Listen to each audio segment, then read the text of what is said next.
जय श्रीमन नारायण सभी भक्तजनों को। इंद्रा एकादशी आने वाली है, तो चलिए हम जानते हैं कि क्यों रखा जाता है इंद्रा एकादशी का व्रत, क्या है इसके नियम और क्या है इसकी कहानी। कहा जाता है कि इंद्रा एकादशी व्रत करने से या इंद्रा एकादशी कथा सुनने से मनुष्य के सब पाप छूट जाते हैं और वह सब प्रकार के भोगों को भोगकर वैकुंठ को प्राप्त होता है। तो चलिए जानते हैं इस व्रत के बारे में। सनातन धर्म में एकादशी का बहुत ही ज्यादा महत्व बताया गया है।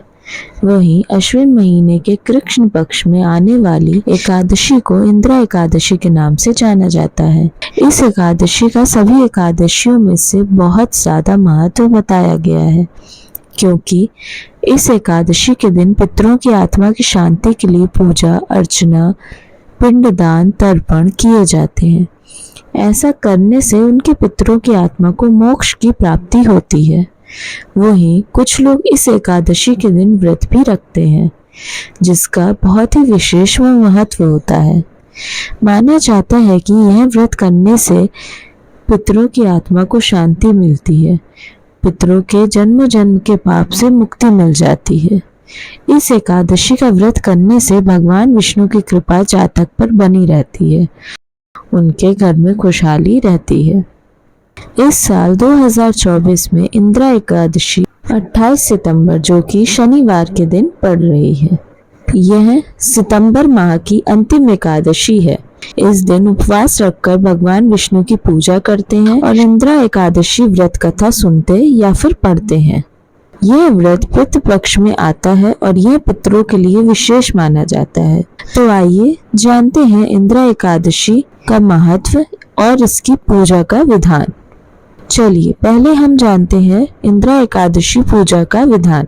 इंद्रा एकादशी के दिन सुबह सूर्योदय से पहले उठकर स्नान करके मंदिर में भगवान विष्णु के आगे देसी घी का दीपक जलाएं और उनकी पूजा अर्चना करें। इस दौरान जो भी इंसान व्रत करना चाहता है वह व्रत रखने का प्रण ले। पूजा के दौरान भगवान विष्णु के आगे पीले रंग के फल, फूल, वस्त्र, मिठाई अर्पित करें। दिन में एकादशी की कथा करें। शाम के समय भगवान विष्णु और माता लक्ष्मी की पूजा अर्चना करने के बाद गरीबों को भोजन कराएं और अपनी इच्छा अनुसार उनको दान भी करें। वहीं जो लोग अपने पितरों के लिए पूजा अर्चना करना चाहते हैं वह शुभ मुहूर्त के समय अपने पितरों की आत्मा की शांति के लिए पूजा अर्चना, पिंडदान, तर्पण और अनुष्ठान जरूर करें। पारण के समय अपने व्रत का पारण करें। गाय या जरूरतमंदों को और ब्राह्मणों को भोजन अवश्य कराएं। चलिए अब हम जानते हैं इंद्रा एकादशी का महत्व। इंद्रा एकादशी का महत्व सबसे ज्यादा होता है। विष्णु पुराण में भी इसके बारे में वर्णन मिलता है। इस एकादशी का व्रत करने से इंसान को पृथ्वी लोक पर सभी प्रकार के सुखों की प्राप्ति होती है। उसके घर में सुख समृद्धि बनी रहती है। वहीं मृत्यु उपरांत इंसान को उच्च लोक की प्राप्ति भी होती है। चलिए अब हम सुनते हैं इंद्रा एकादशी व्रत कथा। इंद्रा एकादशी व्रत कथा कुछ इस प्रकार से है। कथा के अनुसार धर्मराज युधिष्ठिर कहने लगे कि हे भगवान, अश्विन कृष्ण एकादशी का क्या नाम है, इसकी विधि तथा फल क्या है, सो कृपा करके कहिए। भगवान श्री कृष्ण कहने लगे कि इस एकादशी का नाम इंद्रा एकादशी है। यह एकादशी पापों को नष्ट करने वाली तथा पितरों को अधोगति से मुक्ति देने वाली होती है। हे राजन, ध्यान पूर्वक इसकी कथा सुनो।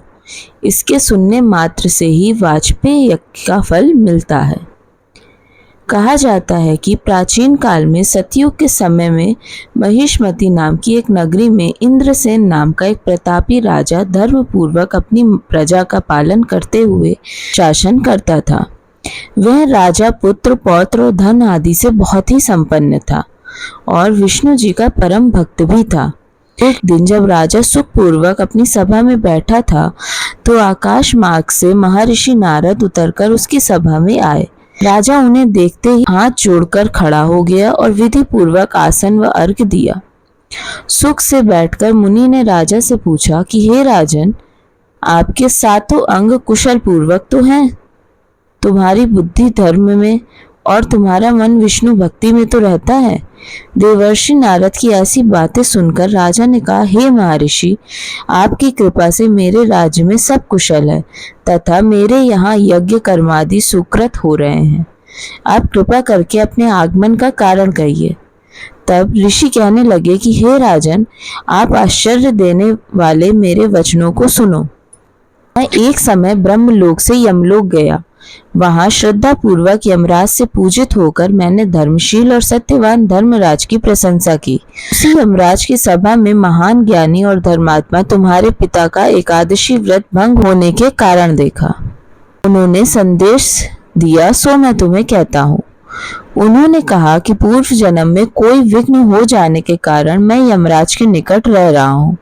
सो हे पुत्र, यदि तुम अश्विन कृष्णा इंद्रा एकादशी का व्रत मेरे निमित्त करो तो मुझे स्वर्ग की प्राप्ति हो सकती है।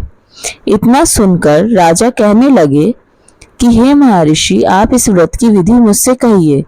नारद जी कहने लगे, अश्विन माह की कृष्ण पक्ष की दशमी के दिन प्रातः काल श्रद्धा पूर्वक स्नान आदि से निर्वृत्त होकर पुनः दोपहर को नदी आदि में जाकर स्नान करें। फिर श्रद्धा पूर्व पितरों का श्राद्ध करें और एक बार भोजन करें। प्रातः काल होने पर एकादशी के दिन दातून आदि करके स्नान करें। फिर व्रत के नियमों को भक्ति पूर्वक ग्रहण करता हुआ प्रतिज्ञा करे कि मैं आज संपूर्ण भोगों को त्याग कर निराहार एकादशी का व्रत करूंगा। हे अच्युत, हे पुंडरीकाक्ष, मैं आपकी शरण हूँ, आप मेरी रक्षा कीजिए। इस प्रकार नियम पूर्वक शालिग्राम की मूर्ति के आगे विधि पूर्वक श्राद्ध करके योग्य ब्राह्मणों को फलाहार का भोजन कराएं और दक्षिणा दें। पितरों के श्राद्ध से जो बच जाए उसको सूंघकर गौ को दे तथा धूप दीप गंध पुष्प नैवेद्य आदि सब सामग्री से ऋषिकेश भगवान का पूजन करें। रात में भगवान के निकट जागरण करें। इसके पश्चात द्वादशी के दिन प्रातःकाल होने पर भगवान का पूजन करके ब्राह्मणों को भोजन कराएं। भाई बंधुओं स्त्री और पुत्र सहित आप भी मौन होकर भोजन करें। नारद जी कहने लगे कि हे राजन, इस विधि से यदि तुम आलस्य रहित होकर इस एकादशी का व्रत करोगे तो तुम्हारे पिता अवश्य ही स्वर्गलोक को जाएंगे। इतना कहकर नारद जी अंतर्ध्यान हो गए। नारद जी के कथानुसार राजा द्वारा अपने बांधवों तथा दासों सहित व्रत करने से आकाश से पुष्प वर्षा हुई और उस राजा का पिता गरुड़ पर चढ़कर विष्णु लोक को गया।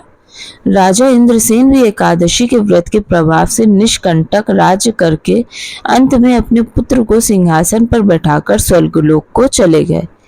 हे युधिष्ठिर, यह इंद्रा एकादशी के व्रत का महत्व मैंने तुमसे कहा है। ये थी इंद्रा एकादशी की व्रत कथा। आप इस प्रकार से इंद्रा एकादशी का व्रत रखें और ये कथा जरूर सुने या पढ़ें, तो आपके पितरों को इस एकादशी व्रत का फल जरूर मिलेगा और आपको भी सभी पापों से मुक्ति और सुख संपत्ति मिलेगी। बोलिए जय श्रीमन नारायण की। धन्यवाद। Please like share and subscribe my channel.